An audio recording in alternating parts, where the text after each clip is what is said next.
Hello guys, welcome back to my channel Frazy video title life for your better life. दोस्तों, मेरे channel में आपका स्वागत है। और दोस्तों, आपसे विनती है कि चैनल को सब्सक्राइब करें और साथ में जो बेल बटन है उसको भी टच करें, ताकि टाइम टू टाइम जो भी अपडेट होता है इसी प्रकार का वो आपके पास सबसे पहले पहुंच जाए और आपको पता चले कि नया नया अपडेट क्या है। ठीक है दोस्तों। तो दोस्तों, आज हम बात करेंगे इस वीडियो में कि आयुष्मान सेहत ऐप स्कीम के बारे में। आयुष्मान सेहत ऐप स्कीम दोस्तों एक एक सुविधा या फिर एक वरदान आपके लिए है। और इसके अंतर्गत जो CPF पर्सनल है, जो 7 CPF है, उसके अंतर्गत जो भी पर्सनल आते हैं, जो भी बलकर्मी हैं, जैसे BSF, SSB, CRPF, ITBP, CSF, इन सभी AR, असम राइफल, इन सभी बलों के कर्मियों के लिए एवं उनके आश्रित के लिए ये सुविधा प्रदान की जाती है। और इसके अंतर्गत CGS इम्पीरियल हॉस्पिटल आते हैं और PMJ इम्पीरियल हॉस्पिटल आते हैं, जहां आपको फ्री इलाज का सुविधा दी जाती है। तो दोस्तों, फ्री इलाज का सुविधा कैसे मिलेगा, इस संबंधित आज हम इस वीडियो में बात करेंगे। तो आपसे विनती है कि चैनल को सब्सक्राइब करें और वीडियो को स्किप ना करके पूरा देखिए, ताकि हर जानकारी आपको मिल जाए।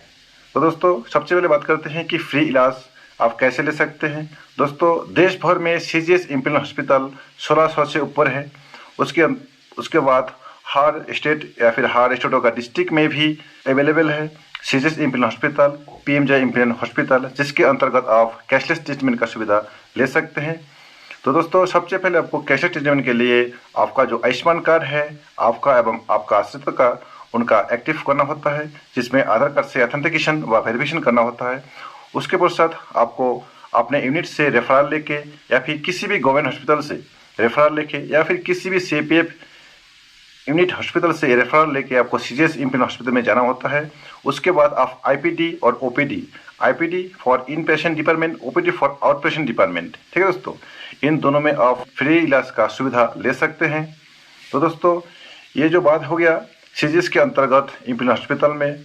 उसके बाद दोस्तों आते हैं कि PMJ के अंतर्गत जो इम्पीरियल हॉस्पिटल है, उसमें भी दोस्तों आप अपने लिए या फिर अपने आश्रितों के लिए फ्री इलाज का सुविधा ले सकते हैं। दोस्तों, इसके लिए आपको सबसे पहले आपका आयुष्मान कार्ड एक्टिव करना होता है और आधार से ऑथेंटिकेशन व वेरिफिकेशन करना होता है।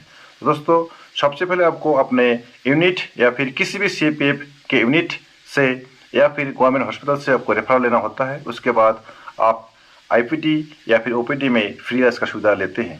दोस्तों, इसमें आपको मैं एक बात बताऊंगा कि PMJ के अंतर्गत जो भी इम्पीरियल हॉस्पिटल होते हैं, उनमें आश्रित के लिए, मतलब अपने वाइफ, बच्चे, माँ, बहन, भाई, इनके लिए आपको IPD केस में ओनली IPD, मतलब इम पेशेंट डिपार्टमेंट, अगर एडमिट होते हैं तो उसको IPD व इम पेशेंट डिपार्टमेंट बोलते हैं। इसके लिए आपको किसी प्रकार की रेफरल का जरूरत नहीं होते हैं, लेकिन OPD में आपको रेफरल का जरूरत होता है। और रेफरल दोस्तों आपको किसी भी CPF यूनिट, MI रूम या फिर गवर्नमेंट हॉस्पिटल से लेना होता है। उसके बाद दोस्तों, तीसरी केस में आपको बताऊंगा कि आप इमरजेंसी केस में कहीं भी ट्रीटमेंट कर सकते हैं, चाहे वो गवर्नमेंट हॉस्पिटल हो, PMJ के अंतर्गत हो या फिर CGS के अंतर्गत हो या फिर ना हो, या फिर किसी भी प्राइवेट हॉस्पिटल हो।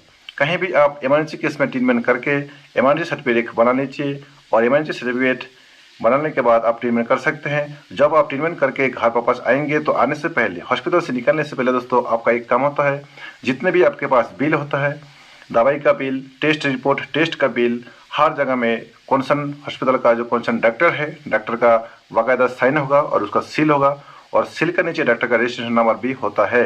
एज पर गाइडलाइन आपको ये लेना पड़ेगा, तभी आपका जो बिल है, अगर आपने पॉकेट पे करके ट्रीटमेंट किए हैं तो आप ऑनलाइन TMS पोर्टल में सबमिट कर सकते हैं। ठीक है दोस्तों।